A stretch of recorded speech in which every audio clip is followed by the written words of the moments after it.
వేదిక పైన ఇన్ఛార్జ్ మంత్రివర్యులు, బాలల్లో మానవత్వ పోరాటం తోడిస్తున్న మంత్రివర్యులకి, ఎంపీ గారికి, 7 నియోజకవర్గాల ఎమ్మెల్యేలకి, బీజేపీ, జనసేన, తెలుగుదేశం పార్టీ నాయకులకి, జిల్లా అధికారులకి, ముఖ్యంగా విశాఖ ప్రజలు ఎలాంటి వాళ్ళంటే చేసిన సహాయం ఏది ఉంచుకోరు, తిరిగి ప్రతిఫలాలు ఇచ్చేస్తారు. 2014లో హుదూద్ తుఫాన్ వచ్చి విశాఖలో మొత్తం టెలికాం మొత్తం నాశనం అయిపోతే 7 రోజులు రాత్రనక పగలనక అప్పటి ముఖ్యమంత్రి చంద్రబాబు నాయుడు గారు వచ్చి తెగిపోయిన మొత్తం కమ్యూనికేషన్ ఎప్పుడైతే పునరుద్ధరించారో ఆ కృతజ్ఞతను మనసులో ఉంచుకొని 2019-24లో అధికారం పోయినప్పటికీ విశాఖపట్నానికి ఉత్తరం, దక్షిణం, తూర్పు, పడమర తేడా లేకుండా తెలుగుదేశం పార్టీకి మద్దతు ఇచ్చిన విశాఖ ప్రజలు, అంతేకాదు విశాఖ ప్రజలు దేన్ని ఉంచుకోరని చెప్పడానికి ఈరోజు ఆంధ్రప్రదేశ్ రాష్ట్రంలో ప్రతి ఒక్కరూ అసూయ చెందేలా 95,000 అత్యధిక మెజారిటీ పల్లాగారికి ఇచ్చిన ప్రజలు, 2వ అత్యధిక మెజారిటీ గంటా గారికి భీమునిపట్నానికి ఇచ్చిన ప్రజలు, అత్యధిక ఆంధ్రప్రదేశ్ రాష్ట్రం నుంచి అత్యధిక మెజారిటీ ఎంపీ గారికి అందించిన ప్రజలు కూడా ఎవరంటే విశాఖ నగర వాసులే.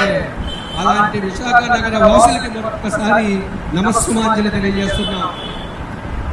2024లో ఆశలతో, ఆకాంక్షలతో 94% స్ట్రైక్ రేటుతో ఎన్డీఏ కూటమికి ఓ అద్భుతమైన మెజారిటీని అందించారు. 2 సంవత్సరాలు గడిచింది. ఈ 2 సంవత్సరాల్లో ఏం చేసింది ఎన్డీఏ ప్రభుత్వం రాష్ట్ర ప్రజలకి? మనం పెట్టుకున్న హెడ్డింగే 2 ఏళ్ల నమ్మకం. ఏం నమ్మకాన్ని కల్పించాం రాష్ట్ర ప్రజలకి?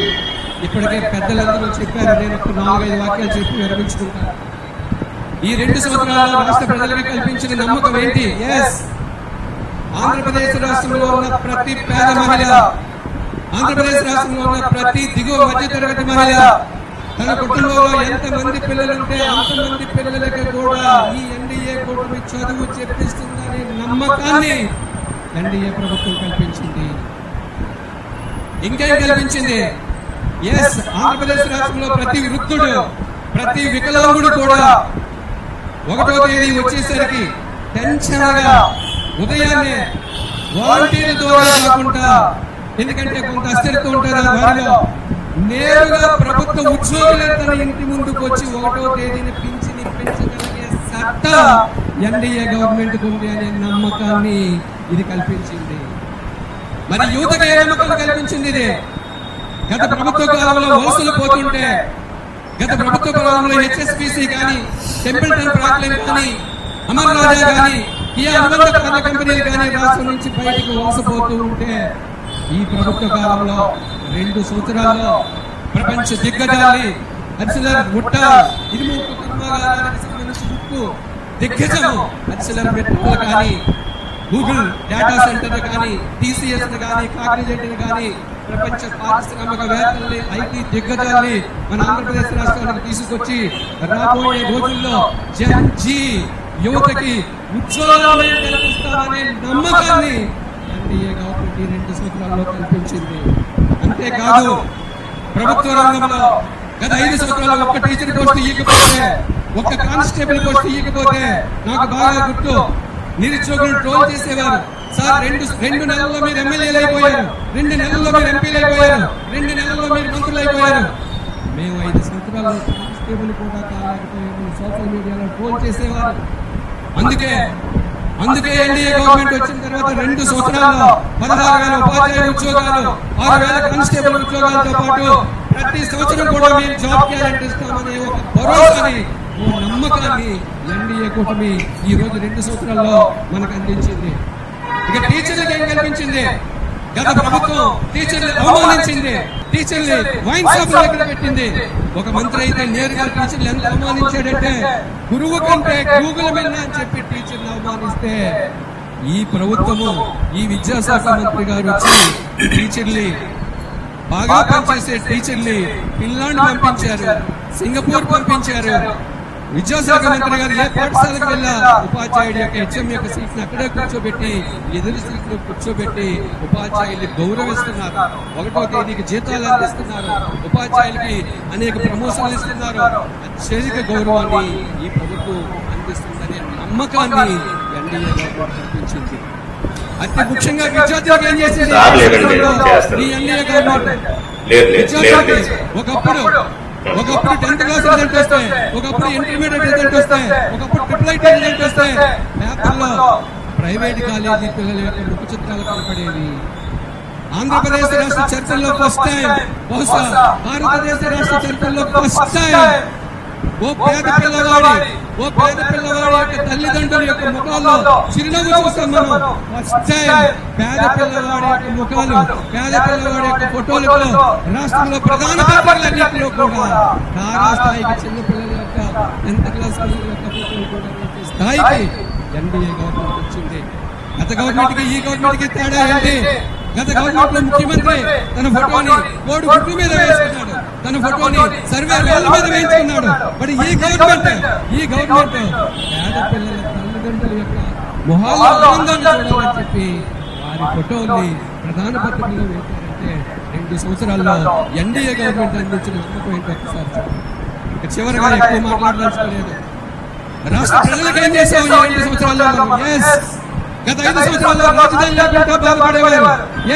ఒక రాజధాని ఉంది, చారిత్రక వారసత్వం కలిగిన శాతవాహనుల కాలం నుంచి ఇక్ష్వాకుల కాలం నుంచి ఉన్న అమరావతి రాజధాని అని చెప్పి ఓ అద్భుతమైన రాజధానిని నిర్మించుకునే దమ్ము ఎన్డీఏకు ఉందని చెప్పి నమ్మకాన్ని రాష్ట్రం యొక్క జీవనాడి పోలవరం ఇంకొక 1.5 year లో పూర్తి చేస్తామనే ఓ నమ్మకాన్ని రాష్ట్ర ప్రజలకు మనం అందించాం.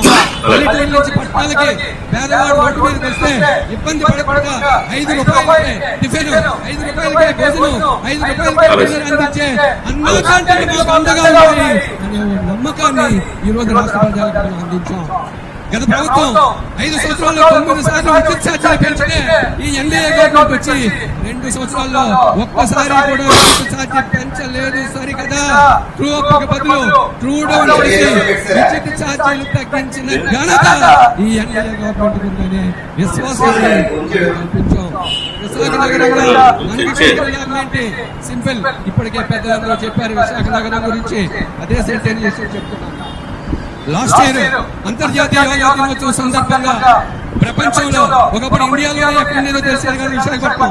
లాస్ట్ ఇయర్ అంతర్జాతీయ యోగా దినోత్సవం సందర్భంగా Guinness book of world record లో స్థానాన్ని సంపాదించుకుని విశాఖ నగరం విశ్వనగరంగా మారింది. విశాఖ నగరం ఈ రోజు విశ్వనగరంగా మారింది. చివరికి ఆంధ్రప్రదేశ్ రాష్ట్రంలో అత్యధిక దళసరి ఆదాయం మన విశాఖ వాసులకే వస్తుంది. ఆంధ్రప్రదేశ్ రాష్ట్రంలో అత్యధిక జిల్లా ఆదాయం మన విశాఖ నగరానికి వస్తుంది. ఎందుకంటే బాబు గారికి రాజధాని కంటే అత్యధిక ప్రేమ, వల్లమాలిన ప్రేమ దేనిపై ఉందంటే మన విశాఖ నగరం పైనే ఉంది. ఎందుకంటే విశాఖ నగర వాసులు కష్టకాలంలో ఎన్డీఏకి మద్దతుగా ఉన్నారు కాబట్టి. లాస్ట్ ఏంటని చెప్తున్నాను, గత ప్రభుత్వం కేంద్రం ఇచ్చే నిధులకి మ్యాచింగ్ గ్రాంట్స్ ఇవ్వలేక కేంద్రం ఇచ్చే నిధులు కూడా వాడుకోలేని దుస్థితిలో ఉంటే ఈ ఎన్డీఏ గవర్నమెంట్ వచ్చిన తర్వాత నరేంద్ర మోడీ గారి సహాయ సహకారాలతో, పవన్ కళ్యాణ్ గారి నీతి నిజాయితీతో కూడుకున్న మద్దతుతో, బాబు గారి బ్రాండ్ తో, లోకేష్ గారి కృషితో ఈ రోజు అత్యధిక ఆర్థిక సహాయం కేంద్రం నుంచి మన ఆంధ్రప్రదేశ్ రాష్ట్రానికి వస్తుంది. చివరికి సాక్షి నిధులు కూడా, సాక్షి పథకం కింద వచ్చే నిధులు కూడా మన రాష్ట్రానికి అత్యధికంగా వస్తున్నాయి. మీ అందరికీ తెలుసో తెలీదో, వర్కింగ్ విమెన్స్ అసోసియేషన్ లో భారతదేశంలో శాంక్షన్ అయిన హాస్టల్లో, ఆంధ్రప్రదేశ్ లో శాంక్షన్ అయిన హాస్టల్లో 5 హాస్టల్ శాంక్షన్ ఇస్తే 3 హాస్టల్స్ ఒక్క విశాఖ నగరానికి వచ్చాయి. దానికి కారణం మన ఎంపీ గారు, మన ఎమ్మెల్యేలు అని చెప్పి ఈ సందర్భంగా తెలియజేస్తూ, మీరు సుస్థిరమైన పాలన, సుస్థిరమైన ఓటుని ఈ ఎన్డీఏ కూటమికి అందిస్తే 15-20 సంవత్సరాలు మీరందరూ దీవిస్తే ఆంధ్రప్రదేశ్ రాష్ట్రాన్ని భారతదేశంలో నంబర్ 1 స్థాయికి తీసుకువెళ్లే నాయకత్వం మన దగ్గర ఉందని తెలియజేస్తూ ఇలాంటి అవకాశాలు ఇచ్చిన పెద్దలందరికీ ధన్యవాదాలు తెలియజేస్తూ సెలవు తీసుకుంటున్నాను. థ్యాంక్ యూ అండి. Thank you very much. Thank you sir. Thank you so much. ఇప్పుడు భారతీయ జనతా